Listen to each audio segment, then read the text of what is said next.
Hey guys, Dev here, and I'm making this video today because I really want to talk about the differences between Paladin, Warrior, and Druid tanks. I'm getting a lot of compliments or complaints, I don't know which way you want to look at it, that Prot Paladin is overpowered, it's broken, it's so much better than Druid or Warrior. DPS, every time they get in a dungeon with me, they're like, oh, I love running with you, Dev, like, it's so good. And the matter of fact is I actually take a lot more damage than a Warrior or a Druid tank does. Also, the ability to hold threat without having to CC in things like Shattered Halls, that compounds the problem more. But in all honesty, Prot Paladin should not be this strong at this phase in the game. Depending on how much you understand how the content releases work, even though we've only got phase 1 raids out right now, we're actually playing on the end game talents, and Prot Paladin was one of the biggest changed class over the lifespan of TBC.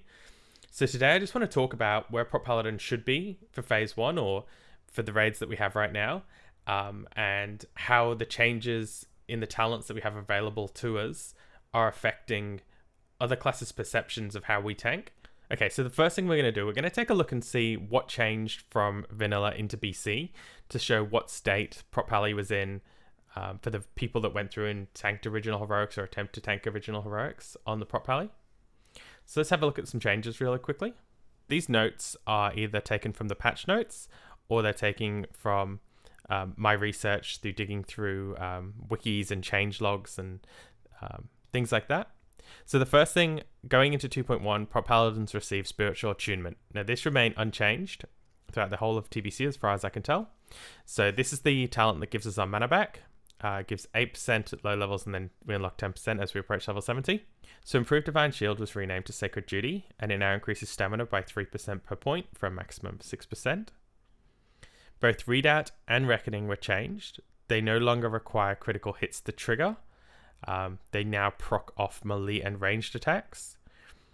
And Argent Defender has been added, and in this iteration of the game, it reduces damage taken by 10% per point, up to a total of 50%. So that is different to the current version of Classic that we're playing. It's actually stronger by 20% damage reduction, but the key takeaway of this is it only activates at less than 20% health. And we'll talk about in a second why that's actually a negative. Okay, so let's look at the differences from vanilla to Classic in patch 2.0, or when these raids were originally out. So in vanilla, one-handed spec only affected white damage. They hadn't made it affect all damage yet, and that includes holy damage.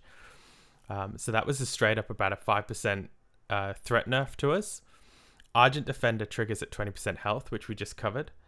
Now, what this means is the lower trigger point results in more cases of leapfrogging.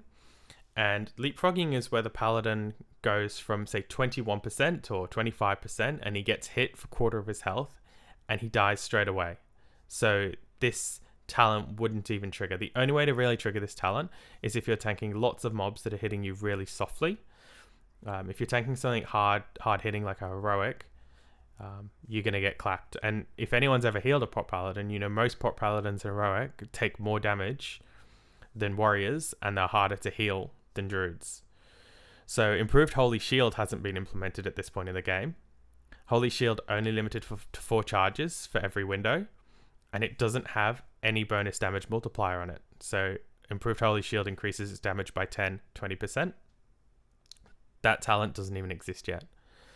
So Combat Expertise doesn't give 10% bonus stamina or expertise. It gives 2, 4, 6, 8, 10 into a weapon skill. So again, that's what I personally believe is a huge talent for Prot Paladins. One of the things that makes us viable, makes us able to tank raid bosses, is the way that our bonus stamina from this talent, from Sacred Duty, and from Kings all stack together to make us really, really chunky.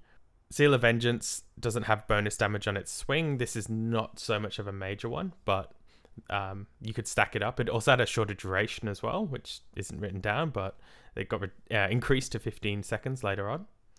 And the Holy Damage Flask isn't even in the game yet. So at this point, the spell ID, if you would, that is associated with that Holy Damage Flask is a 35 arcane resistance, and it gives 20 HP 5. So I use the Holy Damage Flask because it's one of the best, like, point for point ways to get spell power. It's the defensive stat. It's quite easy to hit defense cap, and once you've done that, then you can put this on to have really easy threat.